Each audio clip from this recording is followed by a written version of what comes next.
Welcome to పూరా local. బంగ్లాదేశ్లో గత కొన్ని రోజులుగా జరుగుతున్న ఆందోళనలు హింసాత్మక స్థాయికి చేరాయి. అవామీ లీగ్ మద్దతుదారులతో పాటు ఇతర మతాల వారిని లక్ష్యంగా చేసుకొని అల్లరి మూకలు హింసకు తెగబడుతున్నాయి.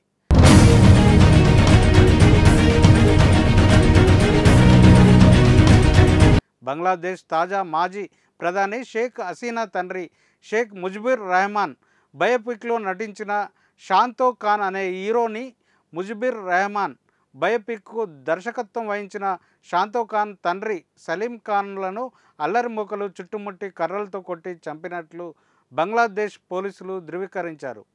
షాంతో ఖాన్కు సలీం ఖాన్లకు భారత సినిమా రంగంలోనూ పరిచయం ఉంది.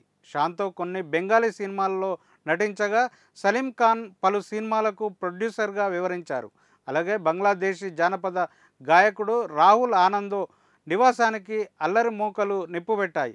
దీంతో వెంటనే రాహుల్ ఆనందో అతని కుటుంబంతో పారిపోగా ఈ ఘటనలో రాహుల్ స్వయంగా తయారు చేసిన 3000 వాయిద్య పరికరాలు ధ్వంసమైనట్లు బంగ్లాదేశీ మీడియా సంస్థలు తెలిపాయి.